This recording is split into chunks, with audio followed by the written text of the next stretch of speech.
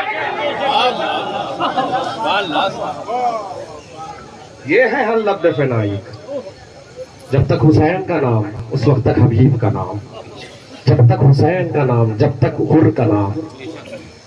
اور یہ شہید سلیمانی، شہید حجیزی، یہ اسی کے دور کے آج شہید ہوئے ہیں، لیکن اس دور کے شہید ہیں۔